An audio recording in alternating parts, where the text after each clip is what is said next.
Sarah Miller and Jason Cole were the couple everyone envied. They'd been together since college, a perfect balance of her adventurous spirit and his quiet, protective nature. Sarah loved capturing every moment, her camera and phone always in hand. So when Jason planned the romantic getaway to a secluded cabin near Big Sur, California, it seemed like another beautiful chapter in their story. Ocean views, no crowds, and almost no signals.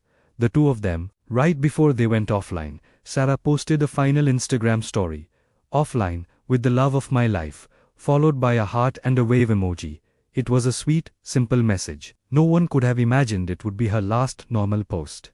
The first night was everything you'd dream of. A candlelight dinner with the sound of waves crashing against the cliffs below. Sarah was radiant, laughing as Jason held her hand across the table. In a quiet moment, she looked at him, her eyes full of love, and said, "Promise me, you'll never hide anything from me." Jason smiled back, but for a split second, his gaze flickered away.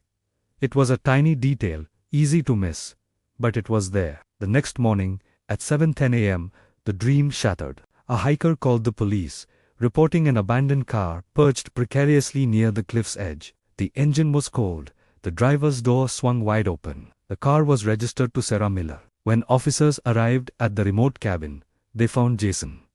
He was pale, shaking, and looked terrified. He told them Sarah had gone out early to take photos of the sunrise near the cliffs and simply never came back. Immediately, a massive search operation began. Helicopters buzzed overhead, scanning the rugged coastline. The Coast Guard deployed boats to search the turbulent waters below. The working theory was a tragic accident. Everyone assumed Sarah must have slipped while taking a photo and fallen into the unforgiving ocean. It was a logical, heartbreaking conclusion. But as the initial shock wore off, small details started to feel wrong. Investigators found Sarah's phone still inside the cabin, charging on the nightstand. Her professional camera bag, the one she famously never went anywhere without, was also there. It didn't make sense. Why would a photographer go out to capture the sunrise without her camera? Police decided to question Jason again. He was cooperative, but his story remained unchanged. He insisted they hadn't argued, that everything had been perfect. But inside the cabin's small trash bin, officers discovered something that contradicted his story. 2 coffee cups. One was completely shattered. Dark coffee stains were splashed across the nearby wall. Forensics confirmed the obvious. It was the scene of a recent, heated argument. Detectives dug into Jason's phone records. But the lack of signal in the area meant they came up empty. It was a dead end. However, they overlooked one crucial piece of technology. Jason's smartwatch. Unlike his phone, it had been tracking his biometric data all night, and it told a very different story. At 2:14 a.m., his heart rate had spiked dramatically, from a resting rate to a level consistent with extreme stress or physical exertion. Then, at 2:26 a.m., the watch recorded a period of intense, frantic movement.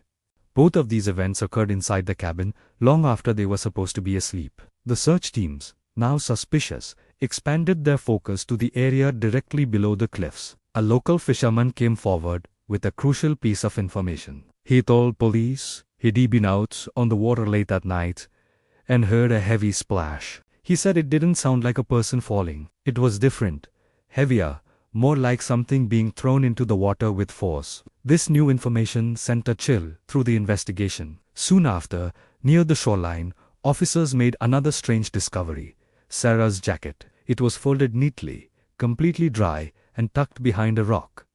It hadn't washed ashore. It had been placed there deliberately. Jason's carefully constructed narrative was collapsing. Every piece of evidence pointed away from a tragic accident and directly toward him. When detectives confronted him with the shattered coffee cup, the smartwatch data, and the deliberately placed jacket, the truth finally erupted. The perfect couple was a lie.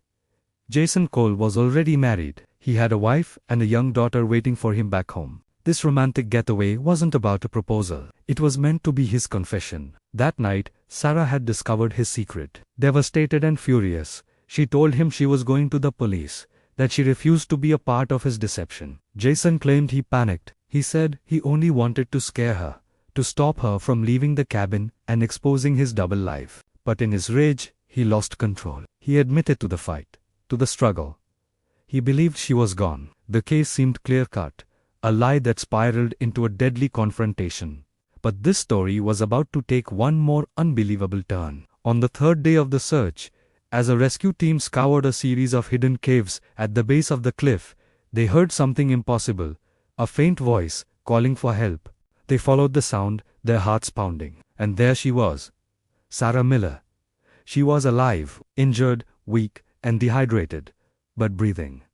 She told investigators the full story. Jason had pushed her during their argument, sending her tumbling over the edge. But she didn't fall into the ocean. Miraculously, she landed on a narrow, hidden rock ledge just below the cliff's rim, out of sight from above and below. Jason, looking down into the darkness and hearing only the crashing waves, assumed she was dead. He then proceeded to stage the scene, parking her car, tossing something heavy into the water to mimic a fall, and planting her jacket to mislead searchers. He had been waiting for the search to be called off, for her to be declared lost at sea. Jason was arrested on the spot. The charges piled up: attempted murder, fraud, false identity, and obstruction of justice. His perfect life, built on a foundation of lies, was over. Sarah survived her physical injuries, but the emotional scars ran much deeper. Later, she said something that haunted everyone involved in the case. The fall didn't hurt as much as realizing the man I loved never existed. It's a chilling reminder that when love is built on lies, the truth will always find a way to surface no matter how deep you try to bury it. Thanks for watching. If this story resonated with you, don't forget to like and subscribe for more.